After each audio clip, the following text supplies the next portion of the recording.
Bonsoir à tous et bienvenue sur Al24 News pour cette édition spéciale. Alors, le président de la République, Abdelmadjid Tebboune, s'est exprimé hier dans un entretien périodique accordé aux représentants des médias nationaux.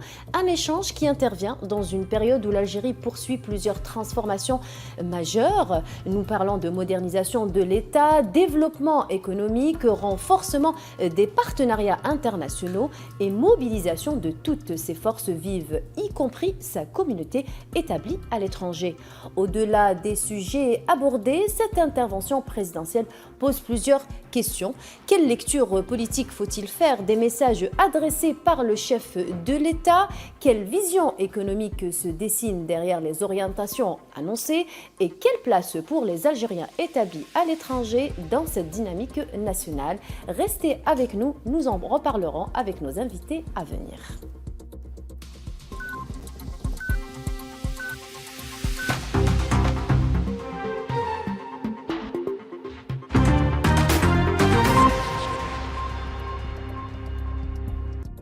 Alors pour en débattre ce soir, nous avons le plaisir d'avoir parmi nous sur ce plateau Monsieur Lamine Chihri, journaliste. Bonsoir Monsieur Chihri, merci d'avoir accepté notre invitation. Merci pour l'invitation. Également avec nous Monsieur Nasser Khabat, président du mouvement dynamique des Algériens de France. Bonsoir Monsieur Khabat, merci d'avoir accepté notre invitation. Bonsoir à vous et effectivement merci pour cette belle invitation. Merci à vous. Également, Monsieur Faisal Metaoui, rédacteur en chef Al24 News. Bonsoir Faisal, merci d'être avec nous. Bonsoir Imen, bonsoir à vous. Alors, messieurs, nous allons revenir sur un peu les principaux enseignements de cet entretien présidentiel. Je commence par vous, Monsieur Chihri. Après cet entretien, quelle est votre première lecture déjà? Est-ce que c'est un exercice qui vise principalement à présenter les résultats accomplis ou plutôt, on va dire, à ouvrir une nouvelle séquence avec de nouvelles ambitions pour le pays? Oui. Lorsque vous dites rencontre périodique, moi je voudrais souligner 2 ou 3 lignes sous périodique parce qu'aujourd'hui, on a retrouvé la parole présidentielle. Vous savez que il y a quelques années, nous avions un président qui ne parlait pas, qui n'apparaissait pas devant les chaînes de télévision. Donc c'était un peu l'arlésienne, on en parlait, mais personne ne la voyait. Aujourd'hui, la parole présidentielle est présente, elle est périodique et elle donne le là, j'allais dire, pour essayer d'aller directement vers le citoyen. C'est une j'allais dire, une approche nouvelle. Elle n'existait pas avant, c'est une approche nouvelle. Donc, tous les mois, tous les 2 mois, nous avons donc la parole du président pour essayer de donner un peu et d'informer un peu l'opinion publique. Un autre point, vous savez que avant ces rencontres périodiques, il était très difficile, très difficile, sinon impossible, pour les analystes, pour les professionnels des analyses, de faire une analyse sensée, objective, sur l'évolution socio-économique, politique de l'Algérie, en l'absence de données fiables, en l'absence de statistiques et en l'absence de déclarations d'un officiel et d'une source officielle. Donc aujourd'hui, la situation a complètement changé. Nous avons des éléments probants justement pour faire des analyses sur l'évolution socio-économique de l'Algérie. Ça c'est un premier point. Le second point, c'est aussi, maintenant vous savez, le président Abdelmadjid Tebboune est à la tête de l'État depuis 6 ans, et donc il a acquis une grande expérience de gestion des affaires de l'État, et ça commence à se voir. Donc un des principaux, j'allais dire, phénomènes nouveaux, c'est cette impunité qui a disparu. Aujourd'hui, effectivement, il était dans les mœurs de l'exercice d'avant M. Abdelmadjid Tebboune, qu'il était entendu qu'un président ne puisse pas faire de la prison parce qu'un président ou un ministre ou un général, c'était inimaginable qu'il puisse faire de la prison, pourtant pour des faits avérés de corruption ou d'enrichissement illicite. Aujourd'hui, la situation a complètement changé. Aujourd'hui, si vous êtes pris la main dans le sac, si vous êtes corrompu, si vous faites de l'enrichissement illicite, eh bien vous faites de la prison. Hein, ça, c'est une sacrée différence avec les exercices d'avant. Voilà un peu le cadre global. Pour le reste, je pense que le président a donné un peu une sorte de bilan sur la situation économique, sur la situation sociale, sur la situation géopolitique. Je pense qu'on aura un peu le temps de revenir vers ça. Discuter au cours de l'émission. Monsieur Rabat, depuis la France, comment cette parole présidentielle, comme le disait il y a un moment Monsieur Chikri, est-elle reçue par les Algériens établis à l'étranger? Est-ce que notre communauté se reconnaît davantage aujourd'hui dans les grandes orientations présentées par le président algérien? Oui, effectivement, on peut dire que déjà c'est une nouvelle méthode de gouvernance depuis l'arrivée d'Abdelmajid Tebboune en 2019. Finalement, il a fait partager un cap. Il a fait partager un cap avec le plus grand nombre. C'est un président qui va au dialogue, c'est un président qui met une feuille de route, et une feuille de route où périodiquement, finalement, il revient dessus pour faire finalement des points étapes. Je dirais même que finalement, c'est une forme de travail moderne qui apporte à notre démocratie du renforcement. Pourquoi? Parce qu'elle est implicite. C'est-à-dire que finalement, d'une manière périodique, le président pose sur la table des objectifs à court et à long terme. Et finalement, quelques mois après, 2 mois après, il rend compte quasiment de cette situation politique, géopolitique ou économique. Et je crois qu'aujourd'hui, le renforcement de notre souveraineté passe de fait par ces actes politiques qui sont forts en soi. Comme l'a dit notre cher journaliste et cher invité qui est spécialiste de la question, je crois que pendant trop longtemps, l'Algérie a été une gestion qui n'était pas partagée par le plus grand nombre. C'était une gestion du silence. Et finalement, on remet un président au corps de nos institutions qui lui-même remet au corps les institutions en mouvement. Vous l'avez dit en préambule, il rappelle que l'ordre établi, c'est d'abord la justice, que chaque citoyen est justifiable. Et donc, de ce fait, c'est une présidence et un rapport à la démocratie qui se renforce. Et je crois que ces périodes du grand rendez-vous avec le président sont déterminantes et elles donnent explication de texte au plus grand nombre. Et naturellement que la communauté, qu'elle soit nationale ici ou quand elle vit à l'étranger aussi, est pleinement satisfaite de ces points étapes. Et surtout, il partage avec le plus grand nombre et il partage avec le monde finalement où va l'Algérie, dans quelle direction et finalement son orientation globale. Merci, Monsieur Rabat. Faisal Metawi, selon vous, quels sont les éléments qui permettent de comprendre aujourd'hui la vision politique portée par le président de la République, Abdelmajid Tebboune, à travers ce type d'intervention? C'est un exercice très important. Et je rejoins ce que dit M. Chikri et M. Rabat par rapport à cette transparence. Parce que le président de la République rencontre la presse depuis 2019, depuis son arrivée donc à la présidence de la République en décembre 2019. Premier mandat, puis deuxième mandat, il n'a jamais dérogé à cette règle. Chaque 2 mois, 3 mois, il y a une rencontre avec la presse où il revient sur tous les dossiers, en toute transparence. Il explique les décisions. Il répond aussi à certains partis étrangers qui ne s'arrêtent pas d'attaquer l'Algérie, comme vous le savez, on reviendra tout à l'heure.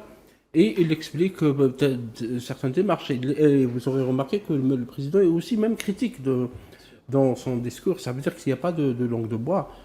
Par exemple, il a été interrogé sur les résultats des élections législatives du 2 juillet dernier. Il a dit oui, c'était des chiffres réels. Pas trop de participation, 21,24% en Algérie et 10% pour 0,7% à l'étranger. C'est des chiffres réels. Il a dit j'ai donné instruction pour qu'on ne gonfle plus les chiffres.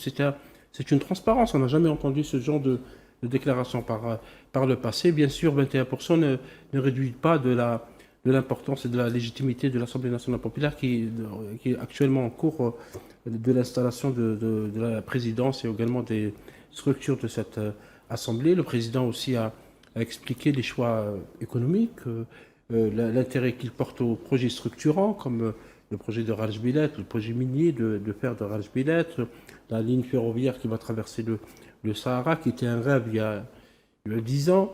D'autres projets aussi, comme M. Rabat parlait de la communauté nationale étrangère, le président a déclaré aussi, il est revenu sur le Haut Conseil des compétences scientifiques qu'il va installer et qui va contribuer d'une manière efficace au développement industriel, agricole du pays. Le chef de l'État aussi n'a pas écarté que les Algériens de l'étranger, les compétences algériennes qui sont à l'étranger, les portes du gouvernement leur sont ouvertes. Donc c'est une manière aussi de partager la décision, de partager la gouvernance avec les citoyens. Et parce que la presse rend compte de ça, l'interview est diffusée par les médias, la télévision et la radio. Et donc c'est un exercice qui est très important, parce que si on va dans l'entourage régional, peu de chefs d'État s'adressent à leur population de cette manière. Parce que le président parle de tout. Il parle de tout. Et il parle du gouvernement. Dans un langage compréhensif, avec parfois du parler algérien. Il parle des partis, il parle du gouvernement, il parle des relations avec les partenaires étrangers, il parle des choix géostratégiques, de la lutte contre le terrorisme, des questions sociales, etc. De l'équipe nationale. Même de l'équipe nationale, etc. Il a dit que c'est une belle équipe qui doit continuer, qui a participé aux Coupes du Monde qui s'est terminée le 19 juillet dernier. Donc, on a tous les dossiers sur table. Et aux Algériens de discuter. Ça permet le débat entre Algériens, entre citoyens et Algériens.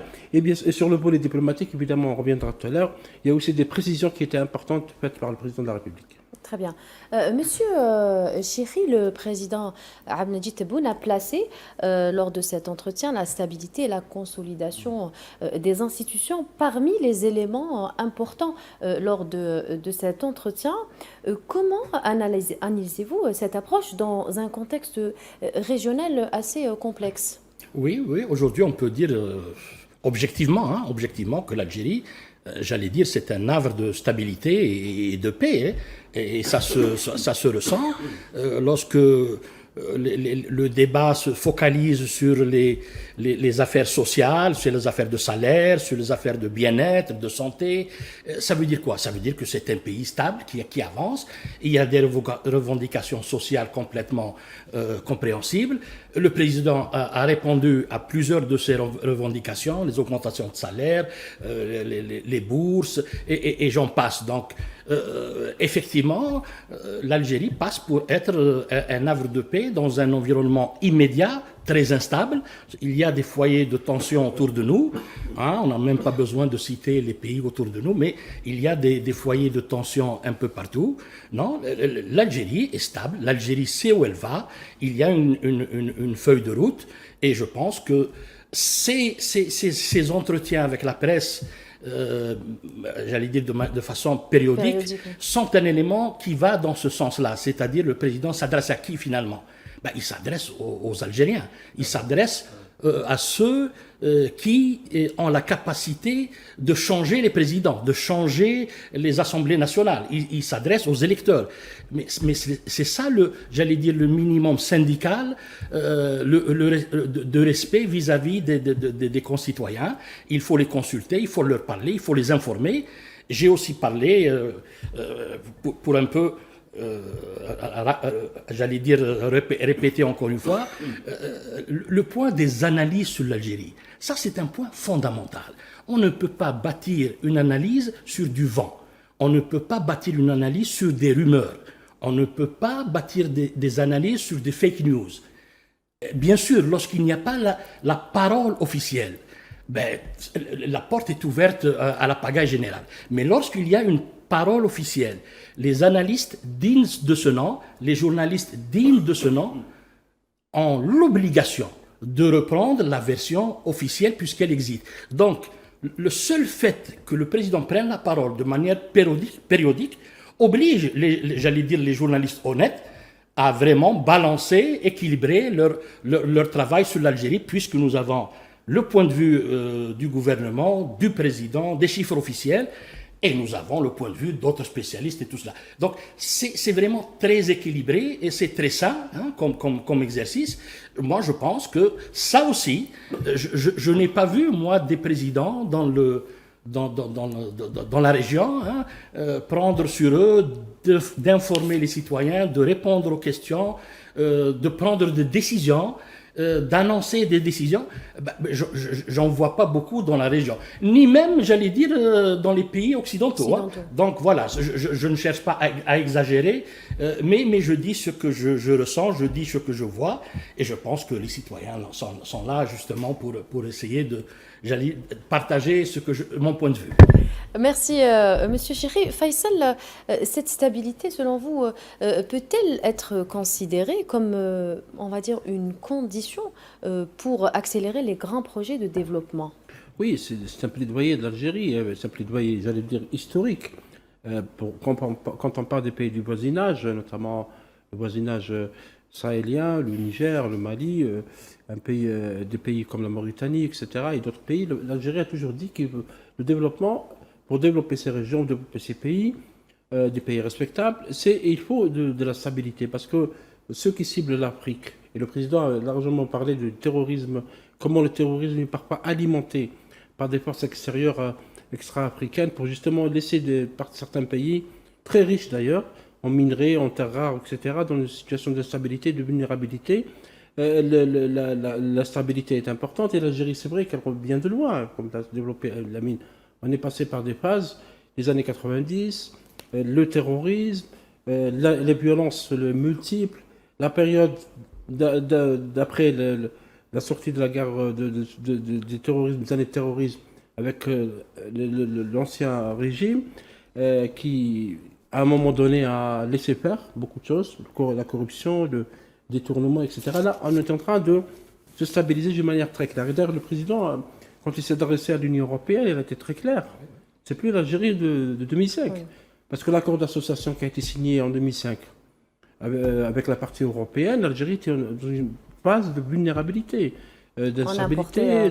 On importait pratiquement 60 milliards par an de dollars. On avait une agriculture qui était à genoux, une industrie qui participe faiblement au PIB. Là, c'est plus le cas. Les données ont changé. Les données ont changé. C'est pour ça que le président a fait un plaidoyer pour qu'il y ait une révision de cet accord d'association. D'ailleurs, il a réitéré en présence de M. Sanchez et aussi en Allemagne. Le Premier ministre espagnol, il a appelé l'Espagne à jouer un rôle. Et le président a précisé que l'Italie, l'Allemagne et l'Espagne sont favorables à ce qu'il y ait révision de l'accord d'association, parce qu'il faut noter que le Conseil d'association Algérie-Union européenne s'est pas réuni depuis 2020. Parce qu'il y a des partis en Europe qui refusent et qui voient de mal comment l'économie algérienne est en train d'émerger, comment l'économie algérienne est en train d'exporter des produits vers l'Europe, mais également vers l'Afrique, vers le Moyen-Orient, vers l'Asie, vers l'Amérique du Sud. Donc cette stabilité, oui, elle a des fruits, cette stabilité, parce que ça rassure la société, ça a permis de bâtir des institutions, ça a permis d'aller vers des marchés extérieurs pour consolider l'exportation. Le président a parlé du CREA, qui est le Conseil du renouveau économique algérien, qui prévoit vers 2029-2030 d'arriver à 30 milliards de dollars d'exportation. Ça veut dire pratiquement on va sortir de l'ère pétrolier, ou si vous voulez de l'ère de la dépendance aux hydrocarbures. Donc c'est une Algérie qui est sur la bonne voie, et le président l'a dit. D'ailleurs, le président a une très belle phrase, si vous voulez que je vous la cite, en parlant des partenaires étrangers ou de certains partis qui nous veulent du mal, comme le petit État, que je ne citerai pas, ou que microscopique, ou que l'extrême droite et les droites dures françaises, bien sûr alimentées par des milieux sionistes. L'Algérie ne se soumet ni aux pressions, ni aux menaces. Elle ne s'achète pas et elle ne se vend pas.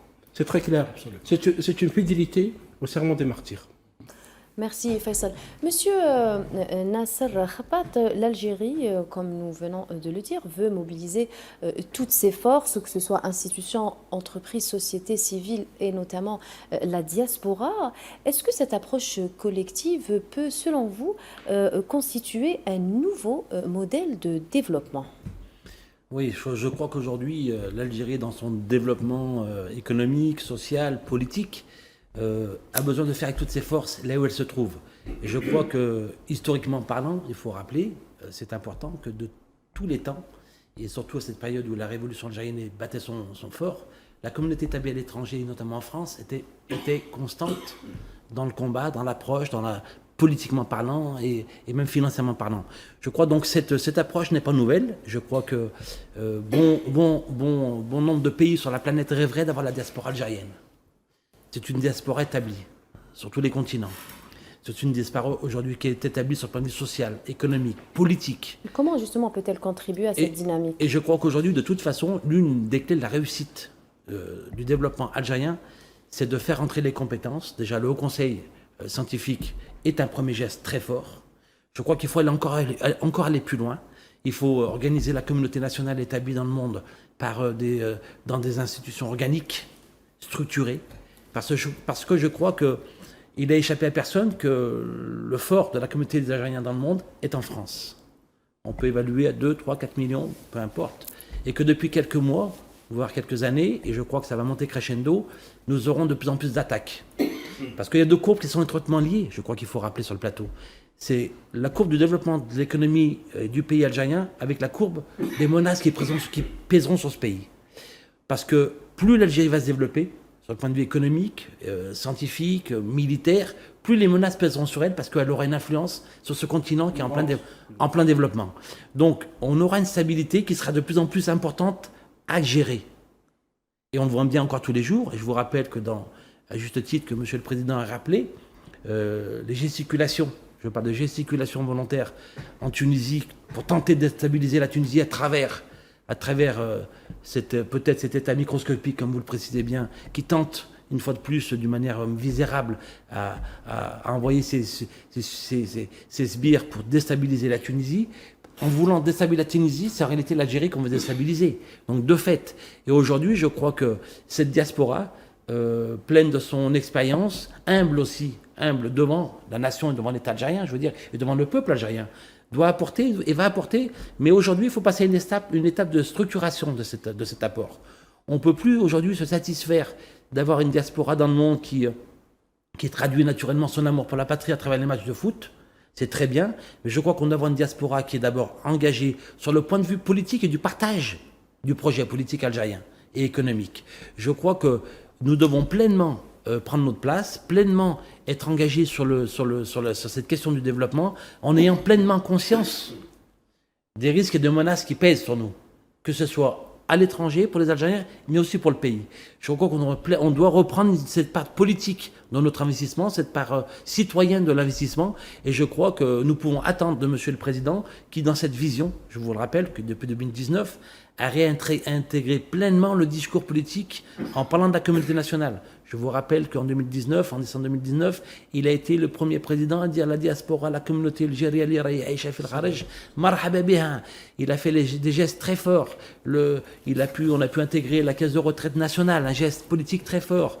Il a pris en charge de sa volonté le rapatriement de tous les corps, de tous les défunts sur la planète. C'est un geste très fort. Il continue tous les jours, dans son discours politique, à rappeler que nous sommes partie prenante et intégrante de la communauté nationale et du développement national, mais je crois qu'aujourd'hui, nous devons impérativement passer à une structuration organique qui soit pleinement efficace pour le développement du pays. Monsieur Chikri, peut-être vous voulez rebondir sur Oui, sur moi cette je voulais question. rebondir sur 2005, sur l'accord d'association, le premier accord d'association avec l'Union européenne. C'était le summum de la bêtise. Hein. Et je vais utiliser une image pour expliquer un peu 2005, l'accord avec l'Union européenne. C'est comme si vous étiez sur un ring de boxe et que vous êtes poids plume et que vous affrontez un poids lourd. Donc, on a été massacrés, c'était complètement déséquilibré, l'état socio-économique du pays ne permettait pas justement à cette époque-là de signer un tel accord. Entre 2005 et 2026, il s'est passé beaucoup de choses. À titre d'information, et au risque de me répéter, aujourd'hui, le PIB, c'est 317 milliards de dollars. 317 milliards de dollars, c'est l'équivalent plus ou moins des PIB de la Mauritanie, du Maroc, de la Tunisie et de la Libye. Donc c'est l'équivalent de 4 PIB en même temps. C'est ça aussi l'Algérie. Le PIB en parité de pouvoir d'achat, c'est 1000 milliards de dollars, c'est inédit. L'IDH, l'indice de développement humain aujourd'hui, nous sommes à la 3e position, après les îles Maurice et les Seychelles, mais bien avant, le Nigeria, l'Égypte, l'Afrique du Sud. Voyez-vous, donc nous sommes quand même un État en pleine expansion,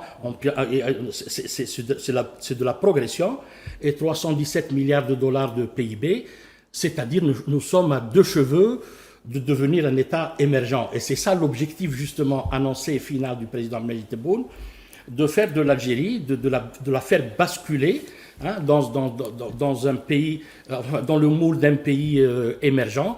Ça devient très très probable et c'est juste une question de temps et de rester fidèle à ce programme du président. On a parlé des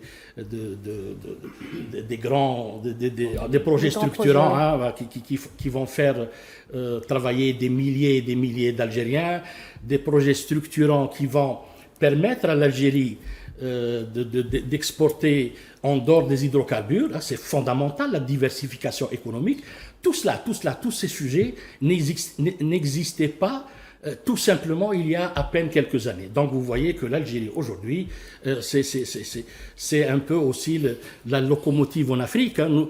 Vous savez, l'approche algérienne pour le Sahel, il y a l'approche militaire, interventionniste, la France, Africa Corps, tous ces interventionnismes militaires au Sahel ont déstabilisé le Sahel. Hein, l'approche algérienne, elle est complètement le contraire. C'est vraiment une approche par le développement socio-économique. Au moment où on essaye de placer de financer des milices armées, l'Algérie finance des projets et des stations électriques. Hein? Donc c'est un peu ça la différence des approches entre l'Algérie et le reste des pays dans la région. Donc voilà, je voulais juste évoquer cela pour permettre justement aux téléspectateurs de pouvoir faire un peu la comparaison entre les différentes approches. Oui, l'Algérie, pardon, M. Rabat, pour aller dans le sens de la mine, c'est que l'Algérie construit une centrale électrique au Niger, construit une centrale électrique, le projet, la centrale du Niger est déjà fonctionnelle, celle de N'Djamena, Tchad est en construction. L'Algérie a aussi construit, aide le Niger à terminer le tronçon de la transsaharienne.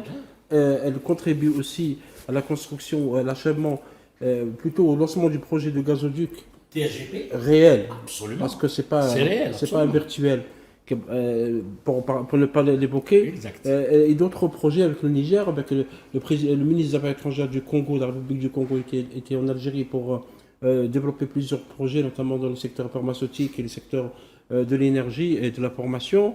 Le ministre des Affaires étrangères du Bénin est venu. Le président de l'Angola est venu, le président du Niger est venu, le président du Tchad est venu, le président de Mozambique est venu, le président du Rwanda est venu. Vous voyez, donc l'Algérie a une politique africaine maintenant très claire. Maintenant, je termine ça rapidement sur Rabat, c'est que la partie européenne, il y a une partie européenne qui refuse, et je rejoins M. Rabat dans son analyse par rapport à l'idée que plus vous êtes une économie émergente, vous êtes un pays qui a son poids dans le plan régional, en Méditerranée, en Afrique, dans le monde arabe. Vous avez votre poids sur le plan diplomatique. Vous voyez ce que l'Algérie a fait lorsqu'elle avait été membre du Conseil de sécurité en tant que membre non permanent, dans les institutions africaines, parce que l'Algérie préside actuellement le Parlement africain, dans les institutions arabes, et l'Algérie vient de plaider, M. Attaf vient de plaider pour une réforme réelle de la Ligue arabe, pour que la Ligue arabe joue son rôle. Donc, un pays qui prend son poids comme ça diplomatique, économique, mais également militaire, parce que nous sommes la deuxième armée en Afrique et parmi les 20 plus grandes armées dans le monde, ça gêne certaines parties européennes.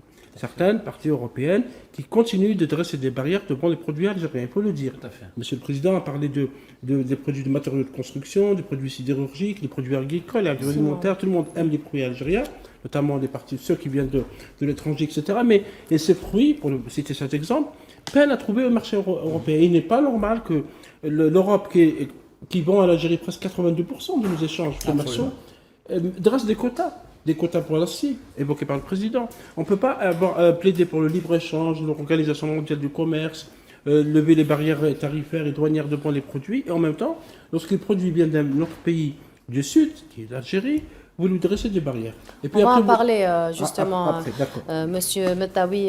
Nous allons juste marquer une petite pause et nous allons revenir pour débattre du volet économique. Merci.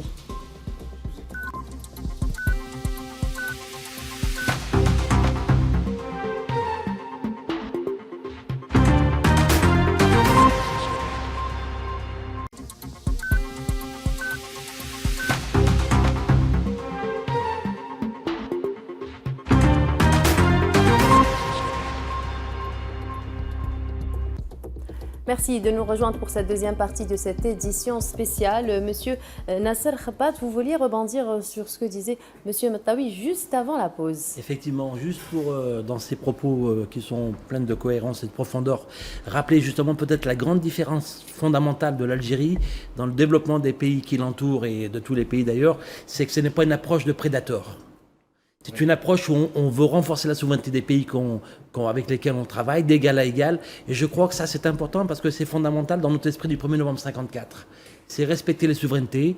Et souvent, le temps et l'histoire nous a montré que les prédations et les prédateurs qui ont fait finalement, qui ont fait les colonies étaient des fois il y a des résidus de ces esprits-là. Et je crois qu'aujourd'hui, en 2026, l'Algérie, dans sa position, dans sa belle position politique et finalement du respect des souverainetés et du respect des pays, elle est finalement forte de ça. On l'a bien vu lors de la présidence de notre cher Monsieur Benjamin, une constance et une cohérence finalement de justice qui est bonne dans cette période où justement par moment la loi du plus fort tend à être la règle et on voit bien l'instabilité que certaines puissances créent dans des espaces. Et je crois qu'aujourd'hui, l'Algérie, elle est forte de cet héritage. Et je crois que c'est cette ligne-là qu'il faut garder. Et c'est important de le rappeler à votre antenne. Justement, sur le volet économique, vous le disiez à l'instant, Monsieur Mattawi, que le président avait mis en avant la production nationale. Quels sont aujourd'hui les secteurs qui peuvent devenir les moteurs de croissance de demain ? Il y a beaucoup de secteurs. Pour parler dans le sens de M. Khabat, parce que c'est important ce qu'elle a dit, la démarche de prédateur, que les pays qui viennent nous aider, l'aide au développement, etc., et qui finalement ont le regard sur les mines, sur les terres rares, etc. Le président a clairement dit hier, et je pense que c'est la première fois qu'on entend un chef d'État le dire, nous aidons le Niger parce que nous n'avons pas besoin des mines, nous n'avons pas des convoitises, parce que nous avons les mines. Nous avons nos terres, nous avons nos minerais. Nous aidons le Nigeria et nous travaillons avec le Nigeria pour le gazoduc, pas pour son gaz parce que nous avons déjà le gaz. Donc l'Algérie n'est pas du tout dans une démarche de prédateur, dans une démarche de pôle, etc. Maintenant pour les secteurs, il y a beaucoup de secteurs. Le président a beaucoup plaidé pour les start-up et on voit aujourd'hui le rôle que jouent les start-up dans la facilitation de certains services et qui vont avoir un rôle plus important, y compris dans le secteur du tourisme, par exemple, ou les secteurs agricoles. Les produits agricoles algériens sont très convoités, très demandés à l'étranger. Il y a 10 ans en arrière, on avait du mal à en importer de l'ail, comme l'a souligné le président, et de l'oignon de Chine. Aujourd'hui, l'ail algérien est produit et il peut être exporté. La même chose pour le ciment. Le président a cité en 2016, on importait 3 millions de tonnes de ciment. Aujourd'hui, on produit 40 millions de tonnes. Donc, vous avez des évolutions. Il y a le secteur pharmaceutique. Et tout le monde sait qu'un tiers des entreprises pharmaceutiques en Afrique sont en Algérie. Il y a le secteur des infrastructures, parce qu'il y a beaucoup de projets qui sont lancés. Lamine parlait de la ligne minière de Ralaj Bilat. Il y a aussi le projet de la mine de Blad el-Hadba, Wad el-Kibrit, dans l'Est algérien, du phosphate. Et l'Algérie va devenir une puissance aussi en matière d'exportation du phosphate. La même chose pour le port de Annaba, qui va donc, parce qu'il y aura de l'exportation à partir de ce port, en plus des unités de dessalement d'eau de mer. L'Algérie est en train de devenir un leader mondial et méditerranéen dans ce domaine, etc., etc. Donc c'est une économie diversifiée. Il n'y a pas que le pétrole. C'est vrai que le pétrole et le gaz sont toujours là, et qui sera toujours là pendant longtemps, mais nous développons les nouvelles énergies. L'hydrogène vert, par exemple. Investissement investissement, et production, oui. production, investissement, diversification, exportation. Et on ne va pas dépendre d'un seul secteur. Je parlais de l'hydrogène vert. Maintenant, l'Allemagne va travailler, l'Algérie va collaborer. On va en parler avec l'Autriche et l'Allemagne. L'hydrogène vert, l'énergie solaire. Et le président Tebboune a parlé aussi hier de l'énergie solaire. Et tout le monde sait que l'Algérie est le pays le plus exposé au soleil, parmi les pays les plus exposés au soleil au monde. Donc vous voyez, c'est une économie qui n'est pas bâtie sur un seul socle ou sur un seul secteur, mais c'est vraiment diversification totale, y compris les industries culturelles, parce que le président a parlé hier du cinéma. Donc vous verrez qu'il y a une vision globale de développement de l'économie algérienne. Monsieur Khabat, beaucoup d'Algériens établis à l'étranger, notamment en France, disposent d'une expérience dans l'entrepreneuriat, la recherche et les nouvelles technologies. On parle beaucoup de nouvelles technologies. Comment, selon vous, mieux intégrer ces compétences dans la dynamique économique nationale, donc déterminée par le président de la République ? Écoutez, je crois que la communauté économique qui ressort de la communauté algérienne en France et singulièrement ces derniers temps est très inspirée par revenir au pays pour investir.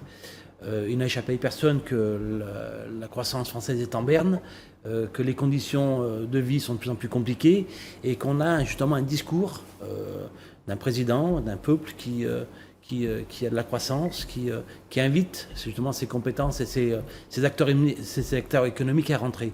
Je crois que l'expérience humble, je précise, parce que c'est beaucoup l'humilité aussi qui doit faire arriver nos chefs d'entreprise ici en Algérie, des acteurs économiques de la diaspora, doit être et va être un plus. Mais pour cela, je crois qu'il faut poursuivre les structurations qui sont organiques ici. Je crois qu'aujourd'hui, il faut impérativement il faut une approche rationnelle du guichet unique, par exemple.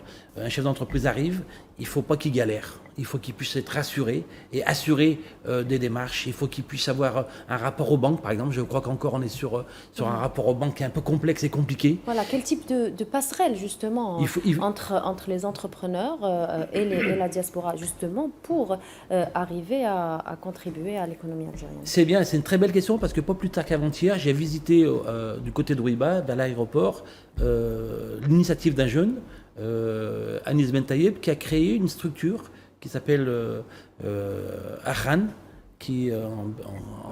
la maison, Akhan, la maison, et qui finalement est quasiment, c'est une belle initiative parce qu'elle est privée, et qui accueille les entreprises, qui fait la domiciliation, qui fait du conseil juridique et qui fait l'accompagnement au développement de l'entreprise.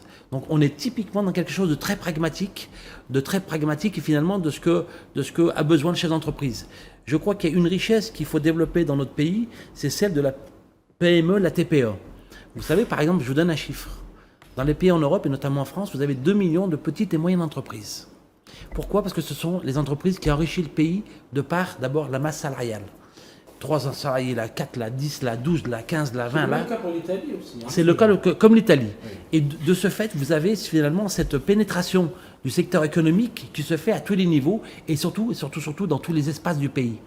Parce qu'il faut développer un pays d'une manière équitable. Il faut que le pays se développe et dans les grandes villes et aussi dans l'arrière-pays. Parce qu'on ne peut pas prétendre avoir un pays en développement si on risque de laisser à l'arrière des zones rurales qui sont à l'abandon. Et je crois que ces chefs d'entreprise doivent pouvoir trouver leur place là où ils sont, dans l'ensemble du pays, avec des organisations qui puissent accueillir ces entreprises, rassurer ces entreprises, accompagner ces entreprises. Et je crois que le ticket gagnant-gagnant est assuré. Monsieur Chikri, le président a également insisté sur l'importance des partenariats économiques internationaux. Donc, selon vous, comment aujourd'hui l'Algérie peut-elle valoriser davantage, on va dire, ses atouts pour attirer beaucoup plus des investissements et développer de nouvelles filières surtout? Absolument.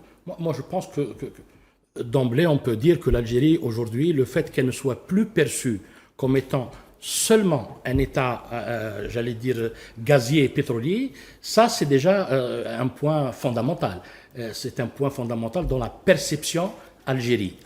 Aujourd'hui, les Italiens perçoivent l'Algérie comme étant un pays gazier, mais également un pays avec lequel ils peuvent faire beaucoup de business, beaucoup de partenariats dans des secteurs variés et divers. Idem pour l'Espagne, idem pour l'Allemagne, à l'exception de la France. Vous savez que nous, on livre 7 milliards de mètres cubes de gaz à la France, et la France, elle en est encore à parler de visa. C'est lunaire, c'est inimaginable. Vous ne trouverez jamais un Espagnol ou un Italien ou un Allemand, vous parlez, lorsque vous discutez business, vous parlez de visa. C'est le cas de la France, ce n'est pas notre problème, mais c'est la France qui met ça sur le tapis. Donc ce n'est pas avec ce pays-là que ça va se faire rapidement, ça va prendre beaucoup plus de temps. J'en suis désolé, mais bon, c'est comme ça. Mais avec les partenaires européens, avec les partenaires asiatiques, avec les partenaires arabes, avec le partenaire américain, ben, la situation est en train de changer fondamentalement. Allez faire un tour dans les hôtels d'Alger, il n'y a plus de place. C'est complet, c'est c'est vraiment complet. Hein. Et ce ne sont pas juste des touristes. Non, non, non, ce sont des hommes d'affaires, ce sont des visiteurs qui veulent prospecter le marché algérien. Donc, véritablement, aujourd'hui, il y a matière à faire du business en Algérie et pas seulement dans le domaine du gaz et du pétrole. Oui, parce que si vous Allez-y, monsieur Moutoui. si vous regardez la carte de la région, il y a beaucoup de pays qui sont déstabilisés. Il y a des pays où c'est très compliqué d'investir. Et l'Algérie est en train de devenir une grande, j'allais dire, une destination d'investissement. Stable, parce que la stabilité, Imen, vous avez évoqué la stabilité, c'est un facteur très important. Quand on choisit d'investir, effectivement, c'est un pays où il y a beaucoup d'occasions d'investir. Le président a développé certains, il a même évoqué, il a appelé aussi nos compétences à l'étranger, de venir investir, par exemple, dans le domaine ouvrir des universités privées ou des cliniques, parce que nous avons de grands spécialistes, des spécialistes mondiaux dans le domaine de la médecine, dans le domaine de la génétique, de l'intelligence artificielle, dans le domaine spatial, parce que l'Algérie aussi a une ambition spatiale. C'est un pays qui a lancé des satellites. Nous avons 6 ou 7 satellites qui ont été lancés. Et pourquoi pas ne pas continuer à la lancer, parce que l'université algérienne forme aussi des ingénieurs dans ce domaine. Donc c'est une vision globale qui fait que nous sommes sur la bonne voie économique. Et pour rebondir sur ce qu'a dit l'ami sur la France et ses visas, parce qu'on n'a jamais vu ça dans l'histoire de la diplomatie. Un président qui déjuge son ambassadeur. L'ambassadeur de France à Alger, M. Romaté, a dit que nous prévoyons probablement de revenir à 250 000 visas pour les Algériens, comme si les Algériens étaient des commandeurs pour 2 visas, pour qu'ils soient tout de suite après, si vous voulez, déjugés. Donc, dans le futur, qui va croire un ambassadeur de France? Parce que, rappelez-vous, en parenthèse, on a eu un ambassadeur de France qui est resté pendant... Il a exercé deux mandats, et qui, une fois le mandat terminé, a écrit un sale livre, excusez-moi l'expression, sur les Algériens et sur la société algérienne, et de continuer à attaquer régulièrement, systématiquement. Il diffuse même des secrets qu'on lui dit dans des réunions, ce qui est inacceptable en matière diplomatique, parce qu'il y a des règles. Sur ce point, le président était très clair. Le président Abdelmadjid Tebboune a clairement répondu: en tant que président algérien, je n'ai jamais demandé un quota de visa. Absolument. Et je ne le demanderai pas. En tant que président algérien, je n'ai jamais demandé des excuses à la France par rapport à son passé colonial. Par contre, la France est tenue d'indemniser les victimes des explosions nucléaires. Parce que nous avons eu 17 explosions nucléaires entre 61 et 1967, il me semble, qu'il y a des dégâts sur la nature, sur la faune et la flore, sur les personnes, etc. Des personnes qui n'ont été jamais reconnues comme des victimes de ces explosions. L'Algérie demande ça. Ça, c'est un dossier de contentieux. Maintenant, sur le plan économique, oui, la France est en train de perdre des positions en Algérie. Et beaucoup de positions, d'ailleurs, Mme Ségolène Royal l'a rappelé. Elle-même dit, attention, l'Algérie a de très bonnes relations avec l'Espagne, avec l'Italie, avec l'Allemagne, avec d'autres pays, avec les partenaires turcs. Le président est parti en Turquie, avec Beckland, la présidente de l'Inde est venue, avec la Chine, le président est parti en Chine, avec la Russie, avec les États-Unis, il y a beaucoup d'officiels américains qui viennent, avec le Canada, avec le Brésil, le Nigeria, le Qatar, l'Arabie Saoudite. Donc, avec tout le monde entier, il n'y a pas de problème. Il y a de problème uniquement avec l'ancienne puissance coloniale qui n'arrive pas à sortir de ses complexes. Et le président l'a dit clairement. Nous n'avons pas de complexe avec l'Allemagne. Au contraire, l'Allemagne a été un pays qui a soutenu l'Algérie durant son combat pour la libération, la guerre de libération nationale. Or, la France, elle se puise dans son passé. Ne veut pas reconnaître son passé colonial, ne veut pas l'admettre, a du mal à admettre que l'Algérie est une puissance émergente, qu'il y a qu'une économie, que l'Algérie est un pays qui peut avoir des partenaires partout et qui n'a pas de wissaya, qui n'a pas de tutelle. Donc, je pense que la réponse du président Abdelmadjid Tebboune par rapport à cette question a été très claire et nette. J'espère que ça a été bien entendu du côté français, parce que ceux qui sont en train d'attaquer l'Algérie de l'extrême droite et qui aspirent à venir au pouvoir en 2027, des médias de Vincent Bolloré, l'homme d'affaires d'extrême droite, j'allais dire nazi, parce que son esprit est un esprit nazi, pensent que de cette manière, ils vont plier l'Algérie. Le président l'a rappelé. Les Algériens ne lèvent jamais le drapeau blanc. C'est très clair. Oui, monsieur Khabat, vous voulez rebondir? Effectivement, non, je crois que les propos pleins de sens et qui sont dans les réalités qui rattrapent, malheureusement, pour la France, nous c'est pas. J'oserais vous dire, nous c'est pas notre problème presque, parce que finalement, je voulais vous dire que finalement, politiquement parlant, si la France va droit au mur dans une période où l'Afrique tend à se développer à travers un pays qui, au nord de l'Afrique, s'appelle l'Algérie, a des perspectives de développement extraordinaires, et que les intérêts français, par les politiques français, ne sont pas défendus, c'est pas le problème de l'Algérie, finalement. Et je crois qu'aujourd'hui, plus que jamais, je crois qu'aujourd'hui, les partenariats sérieux qui sont signés entre l'Espagne, l'Italie et l'Allemagne, par exemple, et finalement, et toute cette réalité pragmatique dont fait preuve les chefs d'État européens, aujourd'hui, c'est ça. Parce que finalement, la relation entre les États n'existe pas. La seule chose qui existe, ce sont les intérêts. Économiques et politiques. Économiques et politiques. Ouais. Et ce sont seulement ça qui régit les relations. Je crois qu'aujourd'hui, pour 2027, j'espère que le peuple français va se réveiller et dire enfin qui peut défendre réellement nos intérêts et en quoi l'Algérie serait finalement l'ennemi de la France. Alors bien au contraire, ça peut devenir justement à une heure d'Alger et Marseille, ça peut devenir un partenaire extraordinaire. Il y a aussi des franco-algériens qui sont sur place, qui peuvent travailler, ça peut être un échange naturel. Et je crois qu'aujourd'hui, le bon sens doit revenir au peuple français et aux décisions qu'ils prendront en 2027, parce qu'il y a une chose importante, je vous le dis, 2027, les débats médiatiques, en tout cas portés par les Bolloré et ses équipes, seront sur l'Algérie et les Algériens. Comme si les Français avaient pour seul problème l'Algérie et les Algériens.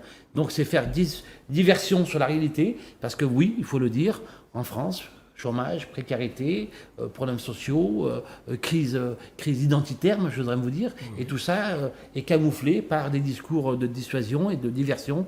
Et je crois qu'en 2027, il va falloir qu'ils reprennent le chemin de la vision politique, des intérêts de ce pays, et de faire finalement bonne alliance et respecter et considérer l'Algérie comme un pays souverain depuis 1962, on ne rappelle pas suffisamment pour la France, et qui doivent traiter de manière d'égal à égal. Je voudrais juste ajouter un point, puisque vous évoquez à juste titre 2027 comme étant une date importante pour la France.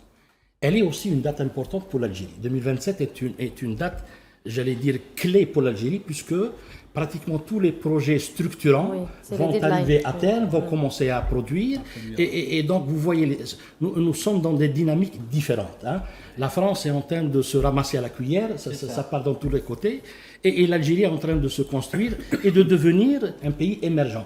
2027, moi, j'explique un peu ces attaques médiatiques et autres des politiques français à l'endroit de l'Algérie par le fait qui, au fond d'eux-mêmes, ils savent que c'est terminé pour eux, hein, que 2027, l'Algérie, personne ne pourra arrêter le train Algérie vers l'émergence. Et bien entendu, l'Algérie aura, bien entendu, signé des accords bilatéraux avec les principaux grands de ce monde. Et bon, j'allais dire, les absents ont toujours tort. Voilà. Je voulais juste signaler ce 2027 entre... Vous avez bien fait voilà. le lien. Alors, on va dire que à travers cet entretien présidentiel, donc une ambition apparaît clairement, construire une Algérie plus forte sur le plan économique et aussi plus présente à l'international. Selon vous, alors la question se pose à vous trois, messieurs, quelle sera la clé de la réussite pour cette ambition? L'Algérie est un pays non aligné. L'Algérie a une diplomatie de valeur. Une diplomatie qui respecte la souveraineté des États. L'Algérie traite avec les États, pas avec les gouvernements.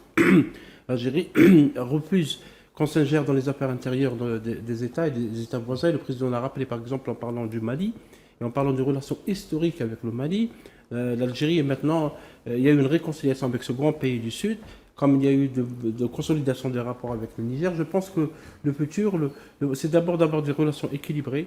Parce qu'il faut noter qu'il y a un Sud global qui est en train d'émerger et qui demande aussi une équité, un équilibre dans les relations internationales. L'Algérie plaide pour que l'Afrique soit représentée avec 2 membres permanents au Conseil de sécurité de l'ONU, parce qu'il se trouve que c'est le seul continent qui n'est pas représenté. Et donc il y a des ambitions sur le plan diplomatique. La consolidation aussi de la présence de l'Afrique, c'est le continent du futur. Et l'Algérie présidera à partir du mois d'août le Conseil de paix et de sécurité de l'Afrique, en plus évidemment de relations avec des pays du Moyen-Orient, en plus bien sûr des partenariats économiques, parce que ça va continuer. Il y a eu un chassé croisé diplomatique depuis le début janvier 2026 en Algérie, qui va se poursuivre. Le président s'est déplacé à l'étranger, en Slovénie et en Allemagne, il va se déplacer dans d'autres pays. Il y aura des visites d'autres présidents. Donc l'Algérie continue d'avancer. Que ceux qui veulent aboyer derrière les portes, qu'ils continuent de le faire. Est-ce qu'ils vont s'arrêter et se fatiguer ou est-ce qu'ils vont continuer sur la voie évoquée par M. Khabat? Parce qu'après tout, il y a des intérêts économiques à défendre. Merci Monsieur Matawi, Monsieur Khabat, merci Monsieur Chekhi. Merci également d'avoir été avec nous. C'est la fin de cette émission. Je vous laisse avec votre rendez-vous de l'information présenté par Abdelkader Idrieff.